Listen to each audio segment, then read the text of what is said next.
सदर मुमलिकत आसिफ अली जरदारी और वज़ीर आज़म शहबाज शरीफ की मुलाकात, खित्ते के मौजूदा सलामती और सिफारती सूरत हाल पर बातचीत हुई। वज़ीर आज़म ने पाकिस्तान के सालिसी के किरदार के हवाले से आगाह किया। ईरान अमेरिका मुज़ाकरात के हवाले से एतमाद में लिया। अपने आइंदा दौरे सऊदी अरब और तुर्की के हवाले से आगाह किया। सदर ने अमेरिका ईरान मुज़ाकरात के लिए पाकिस्तान की अनथक कोशिशों को सराहा। वज़ीर आज़म, नायब वज़ीर आज़म और फील्ड मार्शल की कोशिशों की तारीफ की। मज़ीद जानते हैं अपने नुमाइंदा टिक्का खानसानी से। टिक्का, इस मुलाकात का अंदरूनी अहवाल बयान कीजिएगा। हाँ जी बिल्कुल, जो इस्लामाबाद टॉक्स है इस हवाले से ये पहली मुलाकात है। उसके बाद सदर मुमलिकत आसिफ अली जरदारी और प्राइम मिनिस्टर शहबाज शरीफ की हाई लेवल मीटिंग में ख़ासतौर पे ईरान और अमेरिका के होने वाले जो मुज़ाकरात हैं उस हवाले से वज़ीर आज़म ने एतमाद में लिया। और सदर मुमलिकत को वज़ीर आज़म ने मजमूई तौर पर जो मुज़ाकरात के मुख्तलिफ अदवार हैं और मुख्तलिफ मराहिल हैं 21 घंटे उनके तमाम मराहिल के हवाले से भी आगाह किया। और वज़ीर आज़म ने अपने साथ होने वाली दोनों वफूद की लहज़ा मुलाकातों के हवाले से भी सदर मुमलिकत को आगाह किया।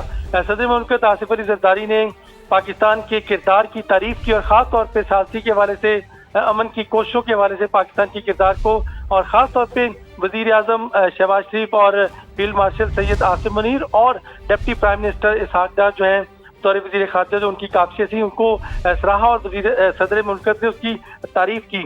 इस मौके पर न सिर्फ वज़ीर आज़म और सदर मुमलिकत थे बल्कि हुकूमत की तरफ से राना सनाउल्लाह और डिप्टी प्राइम मिनिस्टर इसहाक डार भी मौजूद थे। और दूसरी तरफ साबिक वज़ीर आज़म पाकिस्तान पीपल्स पार्टी के रहनुमा राजा परवेज अशरफ और शेरी रहमान भी इन मुज़ाकरात का हिस्सा थी। वज़ीर आज़म ने आइंदा आने वाले जो दौरा सऊदी अरब और तुर्किया के हवाले से भी सदर मुमलिकत को अपने अमन कोशिशों के हवाले से आगाह किया। जी ठीक है, तमाम अहम उमूर पर बात हुई। बहुत शुक्रिया टिक्का खान, आपने अपडेट किया।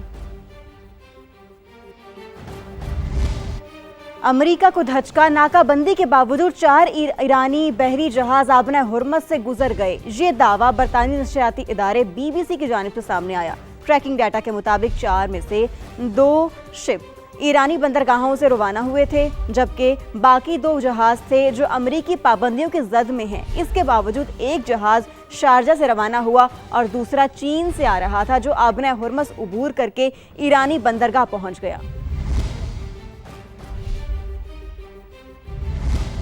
दूसरी जानिब आपको बताएं कि इसराइल के खिलाफ यूरोप से भी आवाज़ें उठने लगी। स्पेन के वज़ीर आज़म ने इसराइल को कड़ी तनकीद का निशाना बनाया। चीन के दौरे के दौरान पेड्रो सांचेज़ ने कहा कि बैनुल-अक़वामी क़वानीन की खिलाफ वर्जी सिर्फ एक मुल्क करता है और वो इसराइल है। आलमी निज़ाम को खुलेआम चैलेंज किया जा रहा है।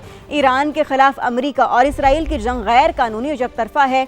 इटली के वज़ीर आज़म ने इसराइल के साथ दिफाई नौइयत के तमाम मुआहिदे मुअत्तल करने का ऐलान कर दिया। कहा कि मौजूदा सूरत हाल में हमारी हुकूमत इन मुआहिदों में तौसीह नहीं दे सकती।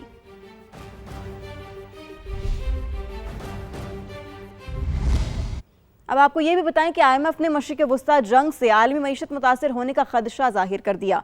वर्ल्ड इकोनॉमिक आउटलुक रिपोर्ट जारी कर दी। पाकिस्तान में मुआशी शरनमू सुस्त जबकि महंगाई बढ़ने की पेशगोई भी कर दी गई। रिपोर्ट में कहा गया कि जंग से आलमी एनर्जी सप्लाई मुतासर हो रही है। मजीद जानते हैं शकील अहमद से। शकील, रिपोर्ट में मजीद क्या कहा गया बताइएगा। देखिए, आलमी मालियाती फ़ंड ने वर्ल्ड इकनॉमिक आउटलुक रिपोर्ट जारी की है, जिसमें मौजूदा मुआशी हालात जो हैं इंटरनेशनल उन पर तशवीश का इजहार किया गया है। वजह यह है कि मशरिक़ वुस्ता जंग की वजह से ना सिर्फ पाकिस्तान बल्कि पूरी दुनिया की जो मईशतें हैं वो मुतासर हुई हैं। IMF का ये कहना है कि इस साल ग्लोबल GDP ग्रोथ 3.4% रहेगी। जंग से पहले ये बेहतर हालत में थी, अब 0.2% कमी आएगी। पाकिस्तान की बात करें तो GDP ग्रोथ सुस्त रहेगी, अलबत्ता महंगाई में इजाफे का खदशा जाहिर किया गया है। इस साल मुआशी शरह-ए-नमू 3.6% रहेगी। हुकूमत ने टारगेट 4.2% मुकर्रर कर रखा है। इससे पहले आलमी बैंक ने कहा था कि 3% ग्रोथ रहेगी और ADB ने 3.5% का तखमीना लगाया था, लेकिन वजारत ख़जाना और स्टेट बैंक के हुकाम अब भी 4% से ज़्यादा ग्रोथ एक्सपेक्ट कर रहे हैं। अगर इन्फ्लेशन रेट देखें तो पाकिस्तान में इस साल 7.2% रहने का इम्कान ज़ाहिर किया गया है और अगले साल ये बढ़कर 8.4% और फिर ग्रेजुअली ये डबल डिजिट की तरफ बढ़ता हुआ नजर आ रहा है। और IMF का ये भी कहना है कि पाकिस्तान में जो बेरोज़गारी की शरह इस साल 7.1% से कम होकर 6.9% पर आ जाएगी। करंट अकाउंट जो है वो तकरीबन हदफ के अंदर ही रहेगा, लेकिन मुस्तकबिल का जो मंजरनामा है वो डिसाइड करेगी इस जंग की शिद्दत और इस जंग की जो दुरानियाँ होगा। और IMF का ये कहना है कि पाकिस्तान समेत तमाम जो हुकूमतें हैं उनको अब नई तरजीहात, नई प्रायोरिटीज़ जो हैं वो सेट करना पड़ेंगी। जी ठीक है शकील, बहुत शुक्रिया, आपने अपडेट किया। दूसरी जानिब आपको बताएं कि नायब वज़ीर-ए-आज़म इसहाक डार का कुवैत के वज़ीर ख़ारजा से टेलीफोनिक राबता। शेख जराह ने इस्लामाबाद टॉक्स में सहूलतकारी पर पाकिस्तान के किरदार की तारीफ की। नायब वज़ीर-ए-आज़म की कोशिशों को सराहा। इसहाक डार ने पाकिस्तान की तरफ से मुस्तकिल कोशिशों को जारी रखने के अज़्म का इयादा किया। कहा कि मुज़ाकरात और सिफारतकारी मसाइल के हल के लिए वाहिद काबिल अमल रास्ता है। दोनों वज़ीर ख़ारजा ने ताल्लुकात मज़ीद मजबूत बनाने और करीबी राबते में रहने पर इत्तेफाक किया।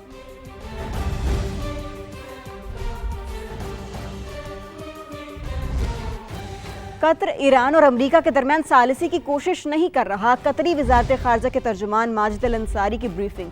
कहा पाकिस्तान, अमेरिका और दीगर शराकतदार सालिसी के लिए राबते में हैं। ईरान और अमेरिका के दरमियान सालिसी में पाकिस्तान के किरदार की हिमायत करते हैं। सीज़ फायर का मतलब जंग का खात्मा नहीं। कशीदगी की वजह से दुनिया भर में तवानाई की कीमतों पर असरात महसूस किए जा रहे हैं।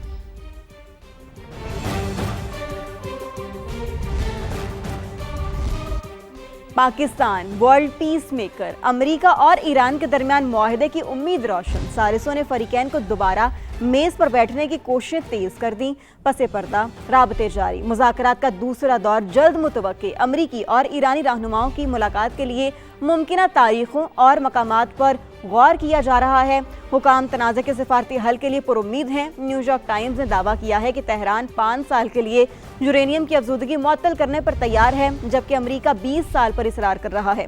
ब्लूमबर्ग के मुताबिक बातचीत का दूसरा दौर जंगबंदी की मुद्दत खत्म होने से पहले होगा। 2 हफ्ते की सीज फायर 22 अप्रैल को खत्म हो रही है।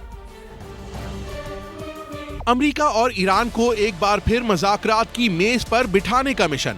सालिसों ने कोशिशें तेज कर दी। अमरीकी टीवी की रिपोर्ट के मुताबिक अमरीकी हुक्काम ईरान के साथ दोबारा मुलाकात पर गौर कर रहे हैं। अमरीकी और ईरानी हुक्काम के दरमियान मुज़ाकरात के लिए मुमकिना तारीखों और मकामात पर गौर हो रहा है। फरीकैन के दरमियान ज़ाती मुलाकात पर भी बातचीत की जा रही है। अमरीकी हुक्काम अब भी पुरुमीद हैं कि ईरान तनाज़े का सिफारती हल मुमकिन है। ब्लूमबर्ग का दावा है कि मुज़ाकरात 2 हफ्ते की जंगबंदी खत्म होने से पहले होंगे।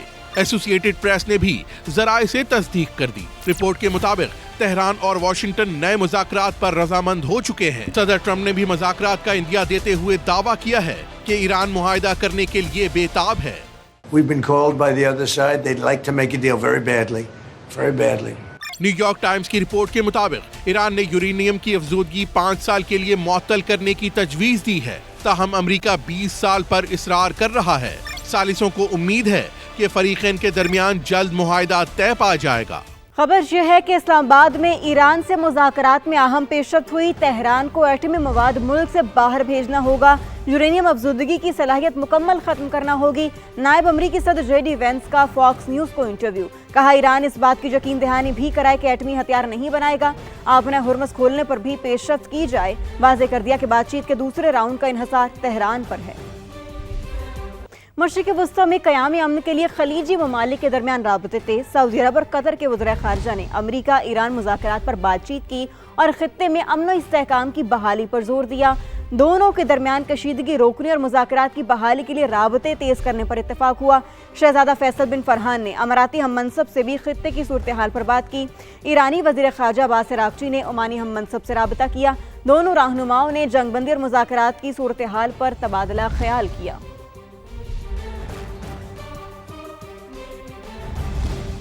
अब आपको बताएं कि चीनी सदर से बीजिंग में अमाराती वलीअहद की मुलाकात। शी जिनपिंग ने पुरअमन बकाए बाहमी के उसूल पर अमल दरामद पर जोर दिया। कहा मशरिक़ वस्ता में पायदार सलामती के ढांचे के लिए तामीर नागुज़ीर है। खित्ते में कौमी खुद मुख्तारी के उसूल की पासदारी की जाए। बैनुल-अक़वामी कानून की अथॉरिटी को बरकरार रखा ज़रूरी है। ऐसा ना किया गया तो दुनिया वापस जंगल के कानून की जानिब लौट जाएगी।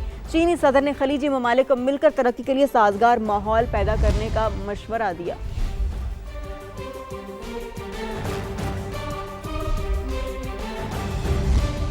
इस्लामाबाद मुज़ाकरात में पाकिस्तान की फौजी और सियासी क़यादत की अनथक कोशिशों से अफ़वाज पाकिस्तान और पाकिस्तानी कौम पर एतमाद में बेपनाह इजाफा हुआ। Chief of naval staff admiral Naveed Ashraf का PF अकेडमी रिसालपुर में कैडेट्स की पासिंग आउट परेड की तकरीब से खिताब। कहा पाकिस्तान की मरबूत कोशिशों से हम खित्ते में एक महफूज और पायदार निज़ाम कायम कर सकते हैं, जिससे दुनिया में अमन और खुशहाली को फ़रोग मिलेगा। And confidence in our armed forces and the Pakistani nation has grown exponentially. Given Pakistan's political and military leadership's untiring, selfless, and sincere facilitation, efforts to help bring about ceasefire in the Middle East conflict through Islamabad talks. I am hopeful that with the concerted and collaborative efforts, we shall be able to find a solution for achieving a safe, secure, and stable order in the region that can advance peace and prosperity around the globe.